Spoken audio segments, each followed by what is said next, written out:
अस्सलामु अलैकुम वरहमतुल्लाहि वबरकातुहू। बिस्मिल्लाहिर्रहमानिर्रहीम। आज की कहानी एक मुकदमा जो काजी हल न कर सका वो बीरबल ने कैसे हल किया। एक दिन अकबर बादशाह दरबार में बैठा हुआ था। बीरबल शहनशाह के बाएं तरफ बैठा हुआ था और बाकी वज़ीर भी मौजूद थे। दरबार में खुशी का समा चल रहा था कि इतने में एक काजी अकबर बादशाह के सामने हाजिर हुआ और कहा, हुजूर, मेरे पास एक ऐसा मुकदमा आया है जिसको मैं हल करने से कासिर हूँ, और आपकी तरह पूरे हिंदुस्तान में बीरबल की अक्लमंदी के किस्से मशहूर हैं, लेकिन मैंने कभी बीरबल की अक्लमंदी को अपनी आंखों से नहीं देखा। अगर ये मुकदमा जिसको मैं हल करने से कासिर हूँ, अगर इसको हल कर दे तो मैं भी बीरबल की अक्लमंदी को मान लूँगा। इतने में बादशाह अकबर का एक वज़ीर बोला, हुजूर, अगर हमारे किसी और वज़ीर की ज़ियानत पर भी अगर कोई सवाल उठाए तो क्या अकबर बादशाह को साबित करना पड़ेगा? बादशाह ने कहा, नहीं, तुम सब्र करो, मैं अभी काजी को इसकी बात का जवाब देता हूँ। अकबर बादशाह ने काजी को अपने सामने बिठाया और कहा, बताओ क्या मुकदमा है। काजी साहब ने बताया कि मेरे पास एक औरत आई। उसने कहा कि मैं अपने मेके गई हुई थी, पीछे घर में मेरा शोहर, मेरा एक मुलाजम और एक घोड़ों के अस्तबल की रखवाली करने वाला एक नौकर और एक घर में मुलाजमा मौजूद थी।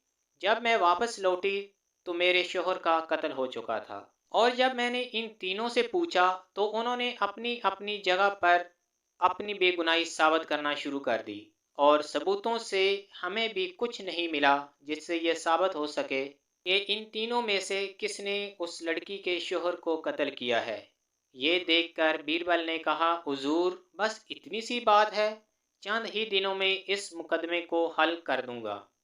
अकबर बादशाह उससे बड़ा खुश हुआ और बीरबल को कहा कि तुम्हें मेरी तरफ से पूरे इख्तियारात हैं, तुम इस मुकदमे को हल कर दो। बीरबल ने उस औरत को अपने सामने बिठाया और कहा कि जब तुम घर से गई थी तो क्या ये तीनों घर में मौजूद थे या कोई छुट्टी पर गया हुआ था?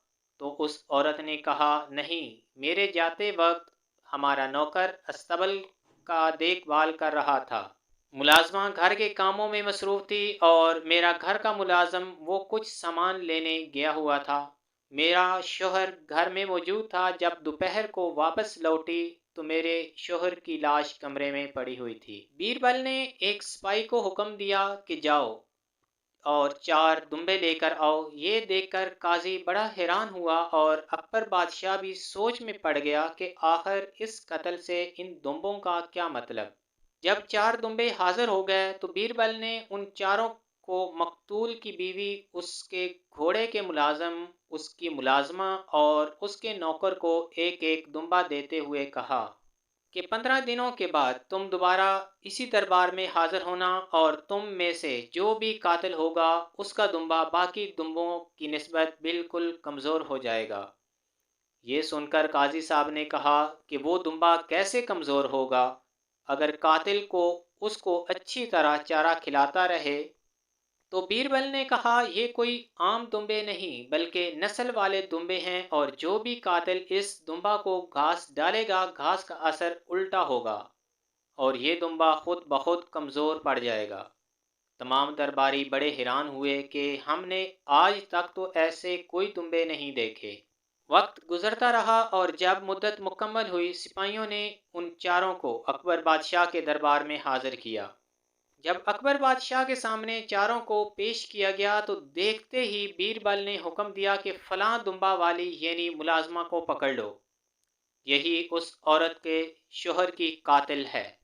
जब बादशाह अकबर ने देखा तो उस मुलाजम का दुम्बा बाकी लोगों की निस्बत सेहतमंद था। बादशाह अकबर ने बीरबल को कहा कि तुमने तो कहा था कि जो कातिल होगा उसका दुम्बा कमज़ोर पड़ जाएगा, इसका दुम्बा तो बाकी तीनों की निस्बत सेहतमंद है। बीरबल ने कहा, हुजूर, मैंने तो सिर्फ इसलिए कहा था कि जो कातिल होगा वो खौफ की वजह से कहीं मेरा दुम्बा कमज़ोर न पड़ जाए, वो उसको दिन रात चारा डालकर लाएगा और उस खौफ की वजह से वो इतना खिलाए पिलाएगा कि उसका दुम्बा बाकी تینوں کی نسبت موٹا تازہ ہو جائے گا اور مجھے پتہ چل جائے گا کہ وہی قاتل ہے، اور اس عورت کو بھی یہی خوف تھا کہ اگر میرا دمبا باقی کی نسبت کمزور ہوا تو میں پکڑی جاؤں گی۔ اس لیے اس نے دن رات اس کو کھانا کھلایا، پانی پلایا تاکہ اس کا دمبا صحت مند رہے، اور اسے کھلانے پلانے کی وجہ سے اور اس خوف کی وجہ سے اس کا دمبا باقیوں کی نسبت موٹا تازہ ہو گیا۔ اور اسی وجہ سے یہی قاتل ہے۔ جب اکبر بادشاہ نے اس عورت سے مخاطب ہو کر پوچھا تو وہ بھی بادشاہ کے سامنے گر گئی اور کہا، حضور، اس عورت کے شوہر نے میری عزت پر حملہ کیا تھا، جس کی وجہ سے میں نے اس کو قتل کر دیا۔ میں اپنی عزت گنوا کر زندگی نہیں گزار سکتی تھی، میں نے اس لیے اس کو قتل کر دیا۔ بادشاہ نے کہا کہ یہ سب تم نے اپنے بچاؤ کے لیے کہہ رہی ہو، کیونکہ تمہارے جسم پر کوئی ایسا نشان موجود نہیں تھا جس سے ثابت ہو جائے کہ تمہاری عزت پر اس عورت کے شوہر نے حملہ کیا۔ اور اس کے بعد قاضی بیربل کی عقل مندی سے بہت خوش ہوا، اور اکبر بادشاہ نے اس عورت کو پھانسی کی سزا سنا دی۔